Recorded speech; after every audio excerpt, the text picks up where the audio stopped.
University of Dice, Dave here once again. Finally, holy crap! After regional, post-regional tiredness, other regional, and plague slash concrud, I am back. Holy moly! And what better way to come back than with lessons learned? Regional edition. Of course, I have two regionals to talk about here. I did Pittsburgh, and then I did Milwaukee. Two different regionals, two different decks, two very different results. Though no day twos, but that's okay. We're still learning. So, Pittsburgh Regional. I took Joltik Goldengo. Why? I really like the deck. It seemed like a case of the whole being greater than the sum of its parts, but there were some problems with it. I'll get into it. I got to the convention center in Pittsburgh. It was nice to have my first regional be kind of a home game for me. Got there on Friday, got my badge, kind of took everything in. It was really cool. Then the next morning I go there and the line was not really cool. We've heard quite a lot about that line management in Pittsburgh. It was very long and very, very long. I really can't get across the magnitude of just how long it was. But my goal going into Pittsburgh was it's my first regional, get a feel for it, don't fall on my face, get at least a win. My result was 2-2-2. And the lesson that I learned there, well, let me back up. I didn't really misplay. It was really cool. I didn't falter under the lights, so to speak, which was awesome. I did win at least a game, which is pretty cool. I did drop. I guess I could have played out those other two rounds. And if I could go back, I would have. Though at the same time, after my second loss, the last round, round 6, I was kind of done.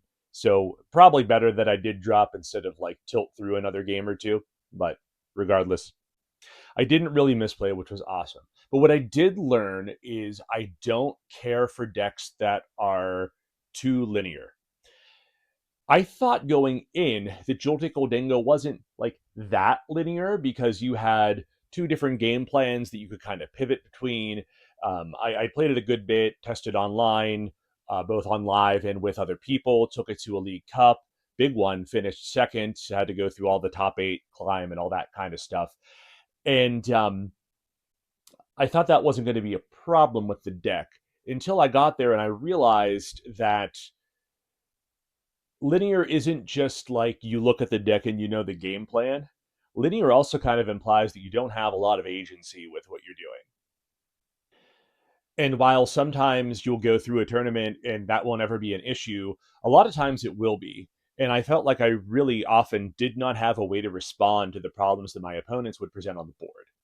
So that was kind of an issue. Even then, my two losses were both due to terrible prizing. The first loss was round 1, played against Pot Noir. Not a great matchup for me, but winnable. I needed Miradon to set up in the first game. It was prized. So, okay, fine. Second game, I need, well, it's not that you always need Joltik. Both Joltiks were prized. There's not a whole lot I can do about that. I played the best that I could. The last round was against Raging Bolt, my worst matchup, and also like literally could not even play the game. That was not great. And the problem is like you can sort of establish and get things going, and it's kind of hard to stop that train once you have it running, but it's too hard to get there. There's not a lot of outs that you have to get there early on. And yeah. So I think the issue with linearity for me is also just like not having, again, enough agency. Now, from a mental perspective, I wasn't feeling great after that second loss. And I kind of sat there for like a couple minutes and was like, I'm canceling Milwaukee. This is terrible. This is awful. And then I reset and I was fine. And of course, I did not cancel Milwaukee. I still went. And then the next day, I registered for the cup that was played at Sunday of regionals and ended up going 5-2, which was enough for a good amount of prize packs and some championship points and all that kind of stuff. Even that didn't start great. I played a straight dingo for that. First round cornerstone matchup that I didn't have an answer to. Second round, I had to mulligan 6 times to a Raging Bolt. And when you give a Bolt that many extra cards, you're already digging yourself quite a hole.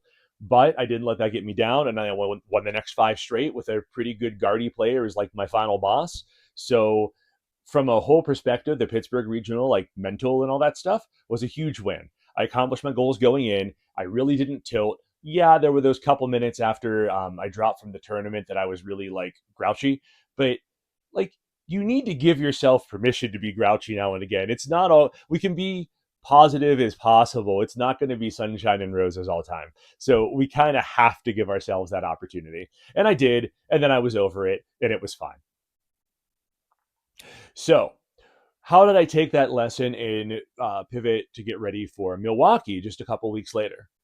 Well, the first thing was I did have another cup. I wanted to retool Joltik Oldengo to see if I could give it a little more agency, and I did. I got some Cypher Maniacs code breakings in there and a couple other things, and took that to a cup and got second.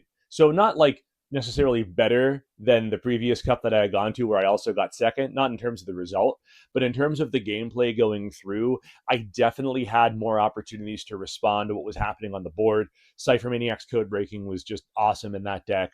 A couple other little tweaks that I made. I added in the Galvantula, which let me set up like some completely different board states.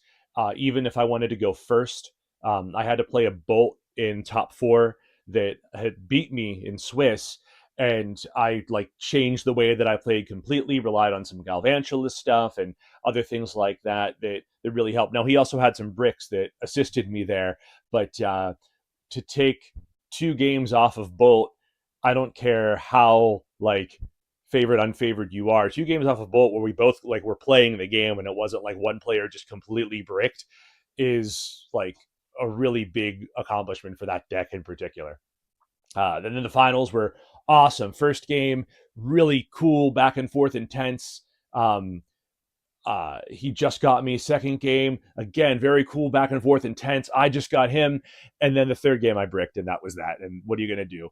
We weren't too worried about, at that point, it was just, we're playing for an extra 10 points. Neither of us were very, very upset. So I was really happy with that, but I did not want to play that in the new format for Milwaukee. Looking back, it probably still would have been okay, but I wanted something still that had more agency, more chances to just respond to almost any kind of board state that I was likely to face. And I went back to Terrabox. Now, I played a lot of Terrabox back in the springtime, and so I know the deck very well. And really, there's not a lot of changes Terrabox has undergone in that time. The main things that I did were I dropped Terapagos, and of course, you threw a Lily's Determination in there. Terapagos just too many times felt like it was not something that was usable. I did not go with the Alex Szymanski thing where you weave the EVs in there. I wanted the Iron Leaves. It just felt very important for a couple of different dark matchups. I was maybe more worried about those than I needed to be. I only faced one actual dark matchup at Milwaukee, but going in, I'm like, okay, we're probably going to see more Grimmsnarl. Zard's on its way up, and of course, I only saw the one Zard. But the deck really gives you a whole lot more agency as long as your owls don't get disrupted, and secondarily, as long as your sparkling crystal does not get prized. So I started off 4-0, and that was awesome. And then things started to happen, like my sparkling crystal got prized or my owl engine got disrupted by Iono. So I had multiple opportunities to hit the, win my 5th game and then ID, and then I'm into day 2, and just did not get there. So I lost. I'm sitting 4-3, pair into the last round, and luckily my deck redeemed itself and I won. So I finished 5-3, 418 out of 2,300, and some prize packs. So also 40 championship points. So I improved on Pittsburgh. I did not make day 2, which is definitely disappointing after starting 4-0. But I had a significant improvement. I felt very good. I felt very balanced from the highs of starting 4-0 to the lows of losing 3 straight. I really kept my head on straight. And that was, I think, such a great accomplishment for someone who has very much struggled in the past with tilt. So once again, a lot of victories, both practically because I got points in my second ever regional. I could complain about not day 2ing, but hey, I got points. That's pretty cool. Hey, I finished top 512. I finished in like the top 25 almost ish percent of the, like, that's really good. I'm very happy with that. Now the lesson I need to take is to buckle down and get ready for the next set of regionals that I can do, which unfortunately will not be until spring, probably Houston. I need to look at my gameplay. Once again, I didn't really make any misplays at Milwaukee, except for one time. Round one, not round one, round six, game one against Julius Brunfeld, the very accomplished European player, very terribly nice guy, by the way, super, super nice dude. Um, I was playing, and the way that my deck and my hands and other things were happening, I was like, I'm pretty sure I'm going to have to scoop, but I'm not 100% sure yet. So I'm trying to go very fast through things, and I'm doing stuff like just like skipping steps. Like I would play an Ultra Ball to get a knockdown so I could use Jewel Seeker, but off the Ultra Ball play, I would grab the things from my deck that I intended to get with Jewel Seeker. Now, luckily, it was all very cool. There were no real issues with it. I just needed to settle myself down. And I did ultimately scoop that game. I probably should have done it a little bit sooner. Not that it mattered because game two was very close and I maybe could have got there, except one, very good timing with those Ionos, Julius. You got me there. And two, I just could not put the right pieces together to take the last two prizes. And he did a phenomenal job playing defensively to hold me off and get there himself. So I would have loved to have taken it to a game three, but as they say, it was not in the cards. But that was the like main thrust of the misplays for that day, and I'm really happy with that again. Now the trick is, I think, just playing a lot of games. 3 of my 5 wins were against people who have limitless pages, and at least one of those people has one now that if they didn't before. So it tells me like, okay, I can compete in this arena. Like I'm not out of place. I'm not doing the wrong thing. I belong competing here, which is a really good feeling to have when you're brand new at doing this.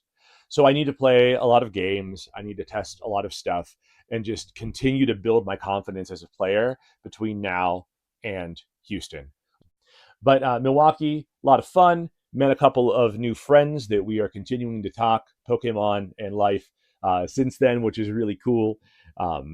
It's really neat to go to these events and just make friends with strangers, people you never met, just people we happen to be in line near, and other things like that.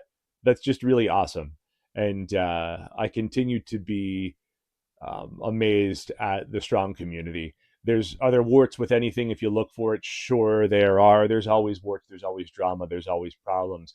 But for the most part, I have met far more awesome people than I've had any problems, which is fantastic. But anyway, keep an eye out for that goal setting video. I think it's a super, super important thing to talk about. And we're going to dig all into that because now I have to set goals for the back half of my season as it stands. It feels weird to say that sitting here only, really the season's quite young at this point, but I'm not doing Vegas. I can't do Toronto. I'm not flying to Seattle. So Houston is my next shot at anything.